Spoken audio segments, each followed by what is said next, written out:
Hey guys, welcome to your YouTube channel. आज हम लोग बात करने वाले हैं चैप्टर नंबर 7 की संस्कृत बीएमएस फर्स्ट ईयर में, जो कि है समास। तो समास का क्या अर्थ होता है? समास का मतलब होता है संक्षिप्तीकरण, कि मतलब किसी चीज़ को संक्षिप्त में करके लिखना। संक्षिप्त मतलब शॉर्ट में करके, छोटा करके लिखना। तो वही है दो या दो से अधिक शब्दों को मिलाकर बनाए हुए एक नवीन या सार्थक शब्द को समास कहते हैं।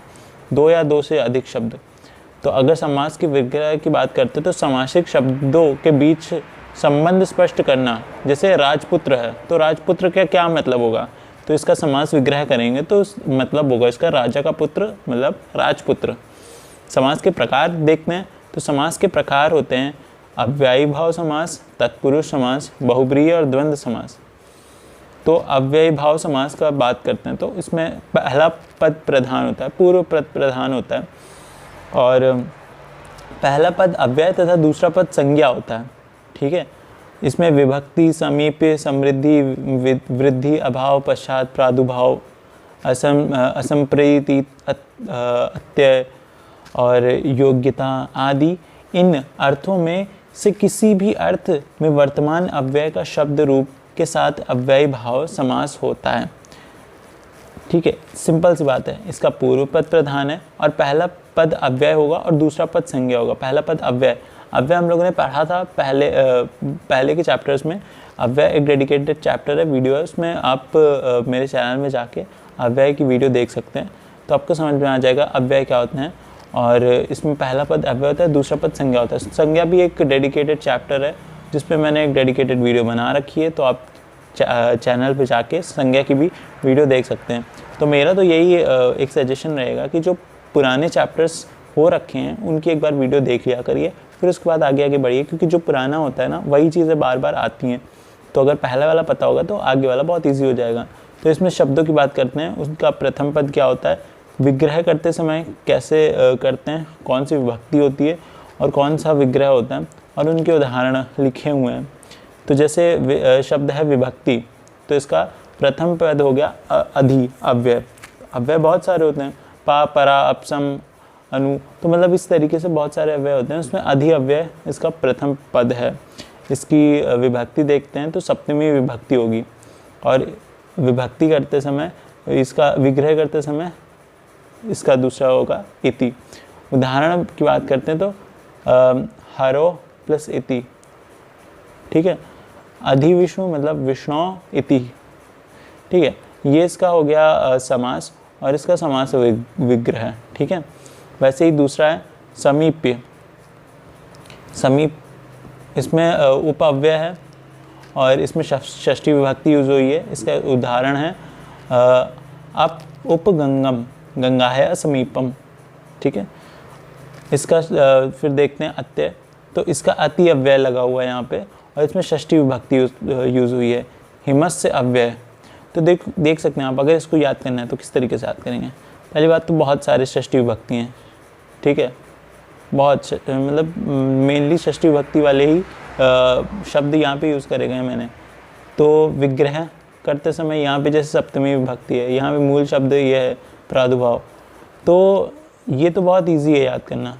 ठीक है, प्रथम पद भी इजी है, क्योंकि अगर आपको अव्यय पता होगा, अव्यय पुराने वीडियोज़ में जाके देख के अगर आपको अव्यय समझ में आ जाता है तो ये भी बहुत ईजी है कि इसमें अधि अव्यय है, इसमें उपअव्यय है, इसमें अति अव्यय है, इसमें सु मतलब होता है सुंदर, तो यहाँ समृद्धि में भी सु अव्यय यूज़ हुआ है। निस, निर, इनका मतलब होता है दूर।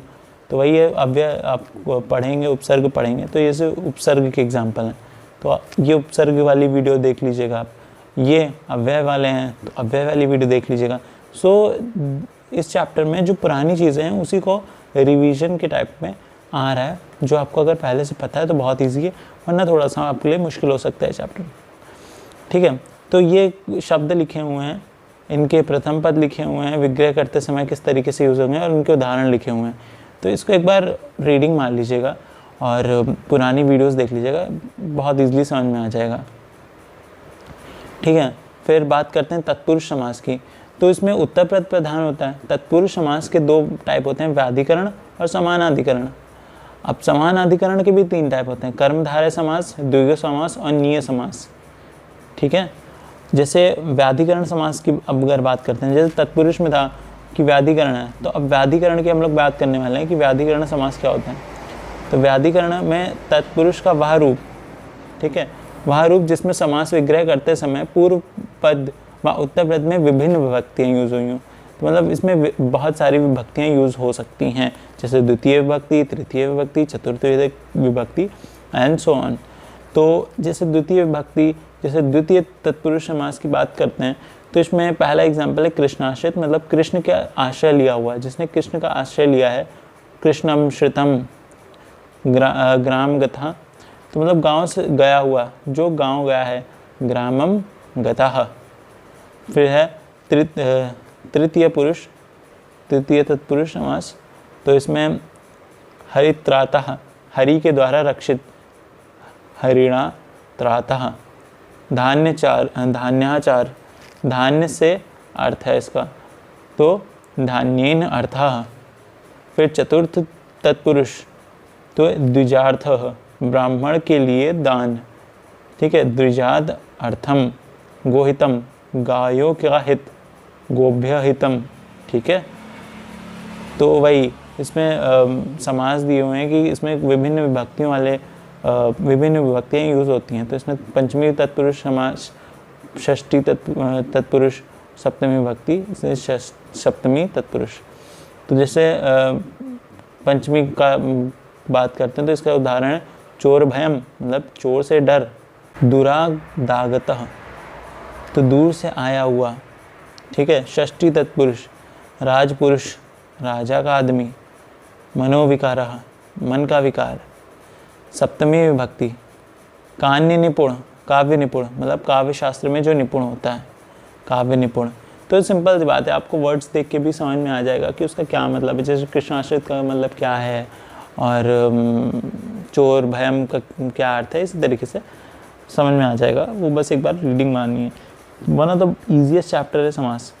बस अंतर इतना है कि इसमें थोड़ा सा दिमाग लगाना होगा और जो पुरानी चीज़ें होंगी उसे याद रखना होगा। बाकी उसमें कुछ नहीं है, बस पहले वाले में पहला पद प्रधान था, दूसरे में दूसरा पद प्रधान है, और इसमें भी अलग अलग वो हैं, टाइप्स हैं। एक में विभिन्न विभक्तियाँ यूज़ होगी, एक में एक ही विभक्ति यूज़ होगी। जैसे इसमें एक ही विभक्ति यूज़ हो रही है, अभी इससे पहले व्याधिकरण में विभिन्न विभक्तियाँ यूज़ हुई थी। तो इसमें कर्णधारय समास में समास के दोनों पद विशेषण विशेष्य होंगे कर्णधारय में, ठीक है, विशेषण और विशेष्य दोनों पद। जैसे कृष्ण सर्पः, कृष्णः सर्पः, घनश्याम, घन एव श्याम।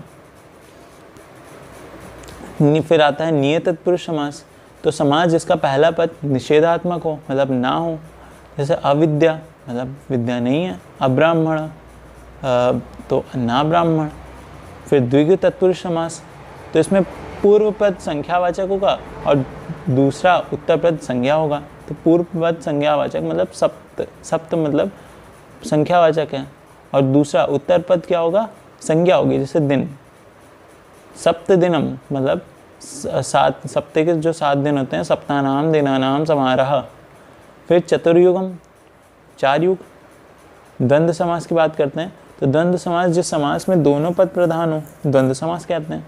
दोनों पद, अभी तक पहले में पहला था, दूसरे में दूसरा पद प्रधान था, विभिन्न विभक्तियों के साथ और सिंगल विभक्तियों के साथ। उसमें भी विशेषण विशेष्य वाला था। उसके बाद ऐसा था कि जिसमें विशेषण विशेष्य था, और नियम में था निषेधात्मक हो, और द्विगु में था कि जिसमें संख्यावाचक हो पूर्व पद। फिर आता है द्वंद्व समास, तो द्वंद्व समास होता है जिस समास में दोनों पद प्रधान हो, द्वंद्व समास होता है, दोनों पद प्रधान हो। जैसे राम कृष्ण हो, इसमें राम भी प्रधान है, कृष्णो भी प्रधान है, तो रामश्च कृष्णश्च। प्राणी, प्राणी च पादो च, ठीक है, बहुब्रीय समास। जिस समास में पूर्व पद व उत्तर पद को छोड़कर कोई अन्य पद प्रधान हो, तो उसे कहते हैं। जैसे चतुर्मुख, तो मतलब चतुर्मुख कौन होता है, ब्रह्मा। तो इसमें प्रधान क्या है, ब्रह्मा। चतुर्मुख, चतुर ना तो चतुर है, चतुर मतलब ऐसा देख के लगता है कि चतुर्मुख तो वो होगा, दूसरा समास होगा, बट ऐसा नहीं है। चतुर्मुख द्विगु समास नहीं है, चतुर्मुख है बहुब्रीय, क्योंकि इन दोनों में से कोई भी पद प्रधान नहीं। प्रधान है ब्रह्मा, पीताम्बर, पीला है जिसका अंबर, तो वही है कि